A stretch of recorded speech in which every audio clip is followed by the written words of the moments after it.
بسم اللہ الرحمن الرحیم. ناظرین کرام السلام علیکم. میں ہمیشہ ان لوگوں کی بہت قدر کرتا ہوں جو بڑے کلیئر ہیڈڈ ہوتے ہیں، جو ایک نظریات رکھتے ہیں اور پھر ان نظریات پہ دلائل کے ساتھ اس پہ ثابت قدم بھی رہتے ہیں. اور جب حالات حقیقتیں چینج ہو جائیں تو پھر ان میں یہ بھی کمال ہوتا ہے کہ وہ اپنے خیرات میں تبدیلی بھی لائیں. انہیں فلیکسیبلٹی بھی ہوتی ہے. جہاں ایک طرف وہ اپنے عقائد کے ساتھ دلائل کے ساتھ جڑے رہتے ہیں، وہاں ان میں یہ خوبی بھی ہوتی ہے کہ وہ اپنے اگر حقیقتیں چینج ہو جائیں تو پھر ان کو تبدیل بھی کرتے ہیں اور دوسرے کی بات بھی سنتے ہیں. ان میں ٹالرنس لیول بھی ہوتا ہے.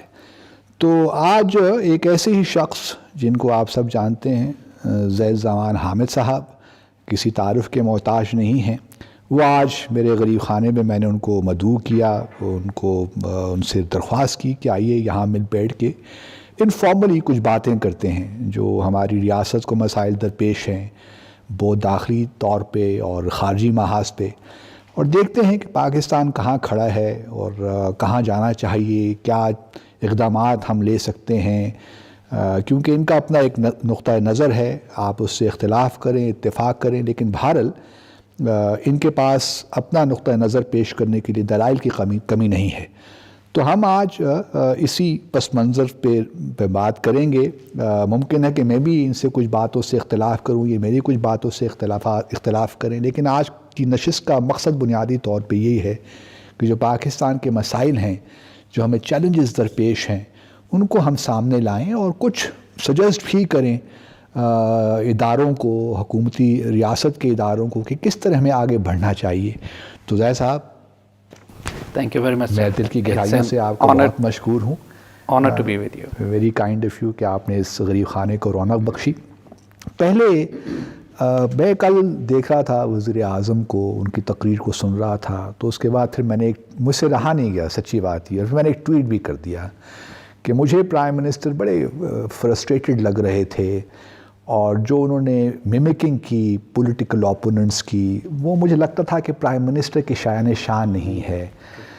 تو بہت سے لوگوں نے مجھے بھی ٹرول بھی کرنا شروع کر دیا کہ یہ آپ کیا کہہ رہے ہیں، پاکستان جن مراحل سے گزرا ہے اور جن ادوار سے گزرا ہے، جو اس وقت مسائل ہیں، ان کو سامنے رکھتے ہوئے تو کچھ بھی نہیں ہے.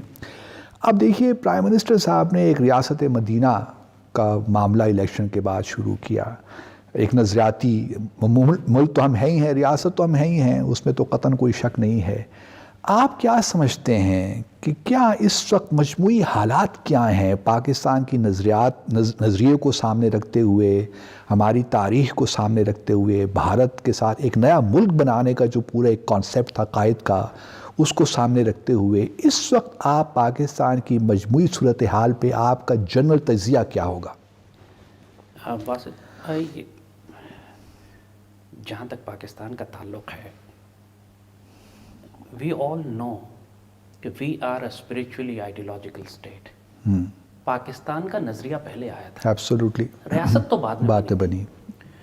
اور جس طرح قائد اعظم نے فرمایا تھا کہ ہر موومنٹ کا ایک آئیڈیالوگ ہوتا ہے، اور پاکستان موومنٹ کے آئیڈیالوگ علامہ اقبال ہیں. ٹھیک. تو آپ اس سے ڈینائی تو نہیں کر سکتے. یہ ہسٹوریکل فیکچول نیریٹو ہے. اگر کوئی یہ کہے کہ پاکستان کی بنیاد علامہ اقبال نے رکھی، نظریاتی طور، پولیٹیکلی بھی اور نظریاتی بھی، بالکل ٹھیک. اور تھرو آؤٹ قائد اعظم جس طرح پاکستان کو ایکسپلین کرتے آئے ہیں، سینکڑوں ان کی تقریریں ہیں پاکستان کی ideology. But I personally feel کہ سب سے زیادہ کمپریہنسو ڈیفینیشن آف ریاست مدینہ اگر پاکستان کی تاریخ میں کسی نے انٹلیکچوئل لینگویج میں، کنٹمپرری لینگویج میں اگر ایکسپلین کی ہے تو وہ لیاقت علی خان. ٹھیک. اچھا، ٹھیک. جب انہوں نے آبجیکٹیوز ریزولوشن سے پہلے کی تقریر کی ہے. ٹھیک ہے. لوگ قرارداد مقاصد تو آج ہمارے آئین کا حصہ ہے، لیکن وہ لیاقت علی خان کی انگریزی کی ایک ایسی مارکتو لارا تقریر ہے جو انہوں نے 15-20 منٹ میں وہ جو نظریہ پاکستان، وجہ تخلیق پاکستان، اور ہم پاکستان کو مستقبل میں کہاں لے جانا چاہتے ہیں، کس قسم کی ریاست، اور اس کا تاریخ کے قرون اولیٰ سے کیا اس کا روحانی نسبت اور تعلق ہے. I have never seen a more profound, ideological and intense speech in Pakistan's history. ہماری تاریخ میں اچھی تقریریں کی ہیں، ایوب خان کی تقریر بھی ہے، لیکن جو آئیڈیولوجیکل فاؤنڈیشن ہے وہ لیاقت علی خان کی وہ ٹھیک.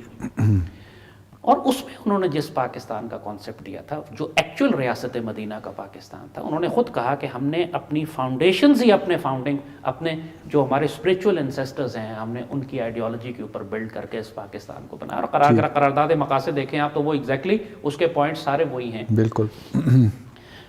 تو ایک ریاست Medina is not an economic state. جس طرح ایک انفارچونیٹ کانسیپٹ یہ ہو گیا ہے کہ ہم اپنے معاشی انڈیکیٹرز کو یہ سمجھ رہے ہیں کہ ہم نے لوگوں کو جناب اکانومی ٹھیک کر دی، جی ڈی پی ٹھیک کر دی، ہمارا اسٹاک ایکسچینج زیادہ پرفارم کرنے لگا تو یہ ہم ریاست مدینہ کی طرف جا رہے ہیں. ٹھیک.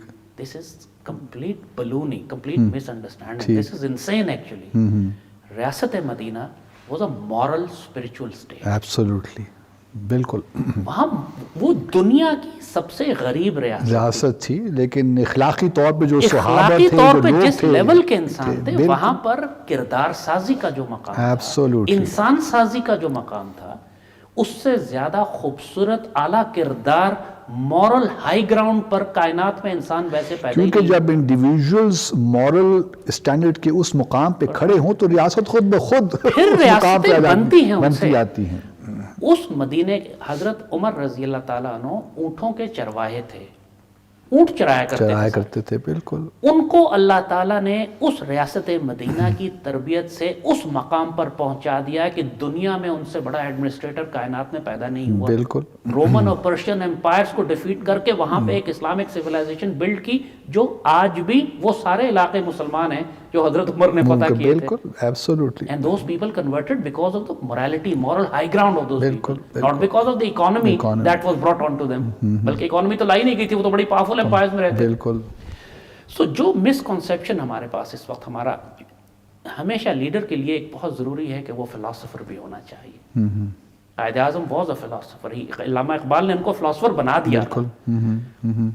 اور اگر لیڈر فلاسفر نہ ہو، جب آپ کہتے ہیں فلاسفر ہو تو اس کا کیا آپ مطلب کیا نکالتے ہیں؟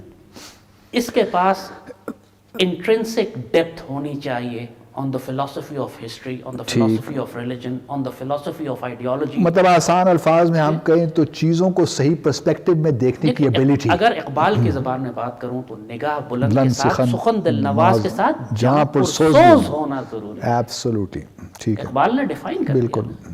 اب خواہشات تو سب کر سکتے ہیں، لیکن ان خواہشات کو پورا کرنے کے لیے آپ کے پاس یا تو انٹرنسک نگاہ بلند، سخن دل نواز جہاں پرسوز، یا آپ نے مشیر ایسے رکھے ہوں کہ جو آپ کو اس راستے پر لے کر چلے. سیدی رسول اللہ کی حدیث شریف ہے، اس میں آپ نے فرمایا صلی اللہ علیہ وسلم کہ اللہ جب کسی حکمران سے خیر کرنا چاہتا ہے تو اس کو اچھے مشیر دے دیتا، ایڈوائزرز. تو یہاں پہ دونوں صورتحال اس وقت موجود نہیں ہیں. Frankly it's a hopeless and desperate situation. I will be honest with you, بات پاکستان کی ہے، ہم سب پاکستان کے کسی سے کوئی ویسٹڈ انٹرسٹ نہیں ہے، کوئی ذاتی ہماری کوئی دشمنی بھی نہیں ہے، نہ ہم سیاسی جماعتوں سے تعلق رکھتے ہیں کہ ہم کوئی بات کریں. ایبسولوٹلی. ایک انٹلیکچوئل، ایکیڈیمک، نظریاتی، روحانی ڈیبیٹ ضروری ہے اس وقت جب پاکستان اس جگہ کھڑا ہوا ہے کہ میں ذاتی طور پہ سمجھتا ہوں کہ 71 سے زیادہ خطرات ہیں ہمیں آج. اس ریاست کو انشاءاللہ اللہ قائم رکھے گا. اس کو بڑی شہادتیں ہم نے دی ہیں، اس کو بنانے کے لیے بڑی دعائیں لگی ہیں اس کو، مگر نقصان تو ہم اٹھا سکتے ہیں. تو آپ یہ کہہ رہے ہیں کہ عمران خان کے پاس وہ فلسافیکل ڈیپتھ بھی نہیں ہے، نہ ان کے پاس وہ مشیران بھی جو ٹیم انہوں نے بنانی چاہیے تھی وہ بھی شاید صحیح نہیں بن سکی. تو جو ٹیم ہے، دیکھیے ٹیم کو آپ کے نظریے کے ساتھ متفق ہونا لازم ہے. اب ان کی ٹیم میں بغیر نام لیے، مجھے نام لے کے پرسنل ہونے کی ضرورت نہیں، لوگ اوفینڈ ہو جاتے ہیں، لیکن ان کے آس پاس دیکھیے کہ ان کے مشیروں میں، ایڈوائزرز میں کون ہیں جو ریاست مدینہ کی روحانی اور نظریاتی اساس پر ایمان لاتے ہیں؟ کوئی بھی نہیں ہے. There is, frankly, I'll be honest with you, ایک بھی سینسبل آدمی مجھے اس گورنمنٹ میں نہیں مل رہا ہے جس میں ڈیپتھ ہو، جس کے ساتھ آپ جو میں آپ کو صرف سمپل لیٹمس ٹیسٹ دے دیتا ہوں. علامہ اقبال کی 5 کتابوں کے نام پوچھ لیں کسی سے. ایبسولوٹلی. یہ اتنے دور ہیں علامہ اقبال کی آئیڈیالوجی سے کہ اقبال کی 5 کتابوں کے نام نہیں بتا سکیں گے یہ، لیٹ alone know کہ اقبال نے کہا کیا ہے گورننس کے بارے میں، اقبال نے کیا کہا ہے اکانومی کے بارے میں، اقبال نے کیا کہا ہے قوموں کے عروج و زوال کے بارے میں. یہ کیا جب انہوں نے کہا ہے کہ اس قوم کو سبق پھر صداقت کا، دیانت کا اور عدالت کا، تو اس کے لیے قوم کی تربیت کیسے کی جاتی ہے، لیکن چلیں زاہد صاحب، یہ تو اقبال کو تو چلیں یہ کہہ سکتے ہیں کہ جی بہت سا کلام اقبال کا فارسی میں ہے، اور اردو بھی بہت مشکل ہے، ہم نہیں سمجھ پاتے.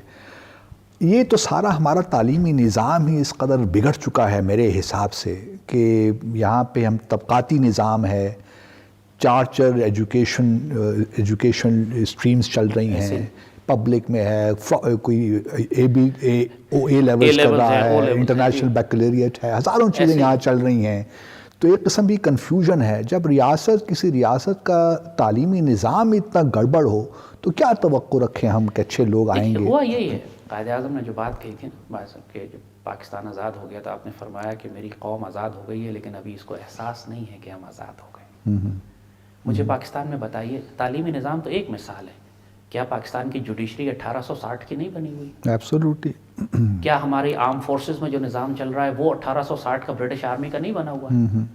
کیا ہماری گورنمنٹ کی جو بیوروکریسی ہے ساری اور جو ہمارا سارا نظام ریاست اور مملکت ہے، کیا یہ سب انگریز چھوڑ کر نہیں گئے ہوئے؟ بالکل. ہمیں کس نے روکا تھا 73 سال میں کہ ہم اپنے پاکستان کی ضرورتوں کے مطابق ایک نیا نظام تعلیم، نیا نظام عدل، ایک نیا نظام سیاست، ایک نئی نظام عسکری سب کچھ خود تیار کر لیں؟ ابھی بھی پاکستان کی ساری ریاست قومی زبان اردو کہتے ہیں لیکن سارا کام انگریزی میں ہوتا ہے. ہمیں کسی نے روکا؟ انگریزی سے کیا رشتہ ہے ہمارا سوائے غلامی کے؟ بالکل ٹھیک. لیکن ہم اس قدر غلام ہیں کہ ابھی تک ہم اپنے شہروں کے نام نہیں بدل سکے کہ جو انگریز چھوڑ کر گیا تھا.